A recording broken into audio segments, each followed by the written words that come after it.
Hey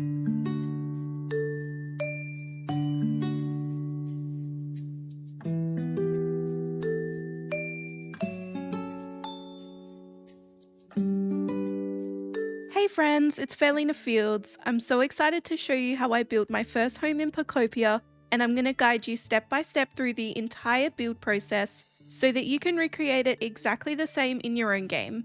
Let me know if you want to see more cozy build content like this by leaving a like on this video, and make sure to subscribe and help me reach my goal of 10k friends here on YouTube. This time we're building a super cozy little cottage, and I'm gonna start by replacing these grass blocks with lower wooden pillars because I want the water wheel to be right up against the side of the house at the end of the build. If you want to replicate this as well, I really recommend having the water wheel built first, otherwise it does become a bit of a headache.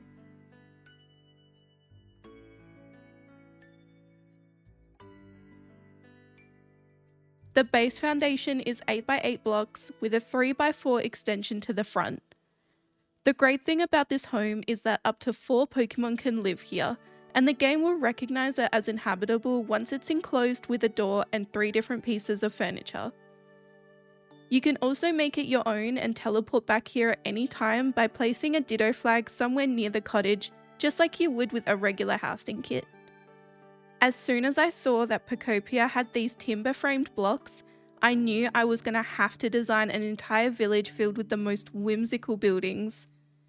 I am such a sucker for a fantasy medieval style, especially if I can surround it with forests and fill it with overgrown greenery, and it feels so much more achievable now that I've finally finished the main story and unlocked Magnet Rise. If you haven't unlocked the recipes yet for the stylish walls and wooden pillars that I'm using in this build, I literally just yoinked all of these from Dream Islands by demolishing the building that Drifloon drops you at with the crafting table, but also make sure you're scouring every pond and river in the game for shiny ripples every day, because this has been the best way I've found to collect as many recipes as possible. I decided to work on the interior at this point because it actually can be kinda difficult to see what you're working with inside once the roof is on, and I wanted to keep the cottage vibe while also making it functional, so I made sure to include storage, somewhere to prepare meals, and most importantly, a bed for taking cute little naps. Then filled the rest of the space with some cozy clutter. Whoever lives in this cottage really is going to be busy with all the hobbies I've left for them. Actually, let me know in the comments which Pokemon you think should move in here. I want to know your top roommate picks. Once the interior was decorated, I closed it off with a layer of bridge planks. I originally wanted to make like a bit of a loft inside, but the way that I end up making the roof meant that there really wasn't enough room for any kind of second floor. Once they're all placed, remove the 2 planks directly above the table and replace them with string lights, then put 2 wireless transmitters on either side, which will power all the string lights in the build as long as there's some kind of generator like a water wheel or windmill nearby.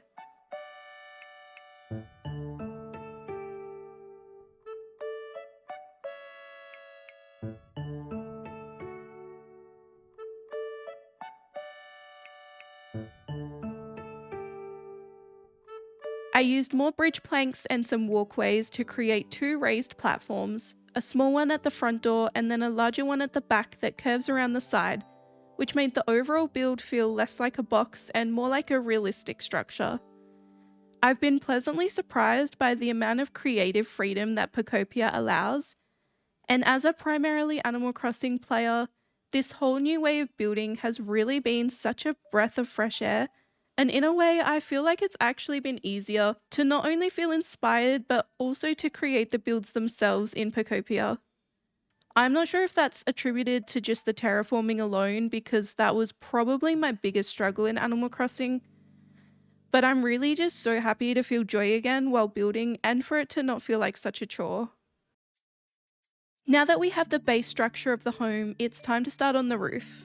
Make sure to take your time with this part and pause as you follow along, because it can feel a little confusing until you get the hang of it. We'll start by placing some windows and framing them with blocks of plaster. Place 3 roof tiles on the right side and 2 on the left, where they'll meet at the top to create the slope. Then repeat it again directly in front, before adding another row to the bottom of the right side. Moving over to the left side of the roof, place 2 rows of 4 tiles and repeat on the other side, adding a 3rd row of tiles on this side. Add in the plaster in the 2 empty spaces underneath and place 2 roof tiles just above the window. Back at our first slope, extend the back by 1 on each side, and we're going to use the inner corner roof tiles to make the slope of the roof change direction. This is the part where I recommend regularly pausing and making sure you're following along, because you don't want to get to the end and find that the whole thing is off because of one misplaced tile.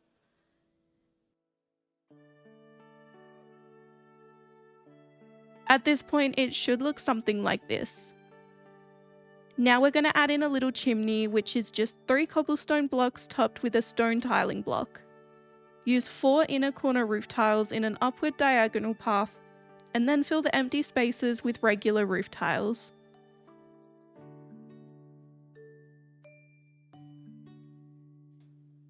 On the opposite side, line the entire row across with tiles, and at the end, bring the slope down by 4 tiles. Create an overhang using a regular tile followed by a corner tile.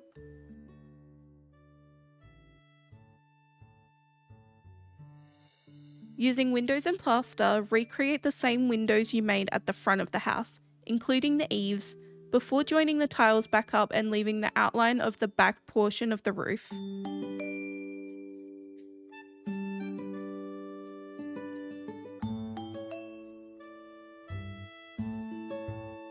Use the inner corners again here to join the 2 roof sections together and fill the spaces with regular roof tiles.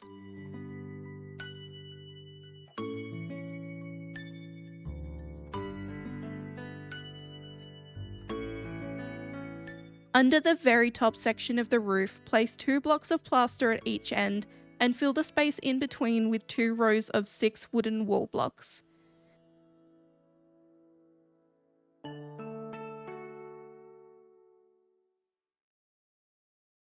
Make space for windows at both ends using plaster and middle wooden planks, and once that's done, you'll have a completely finished roof for your little cottage.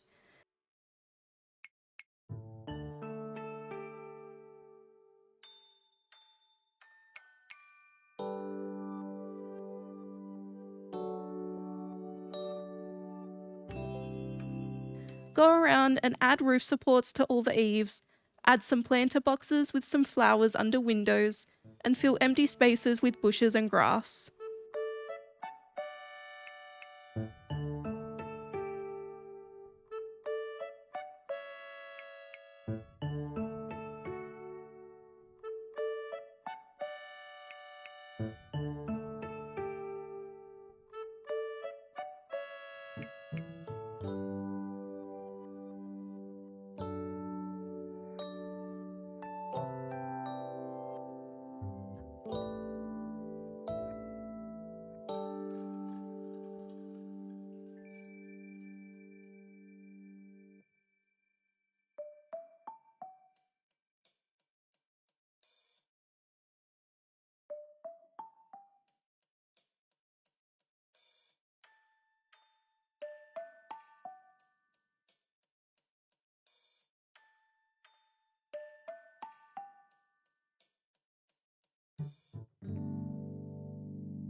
Take the withered out of Withered Wasteland, because look at this perfect little cottage we now have. It's so full of charm and brings us one step closer to the most whimsical Pokemon village Professor Tangrowth has ever seen. I absolutely adore this little cottage, and I hope building it in your own game brought a little joy to your day. If you get stuck on any part of the build or need help with anything at all, feel free to ask and I'll do my best to help. I have so many more Pokopia builds planned for the channel. For the next one, I was thinking of doing a functional greenhouse cottage, which I think would be a really cute next addition to the village. I can't wait to continue rebuilding my Withered Wasteland with you. Thanks so much for stopping by. See you next time.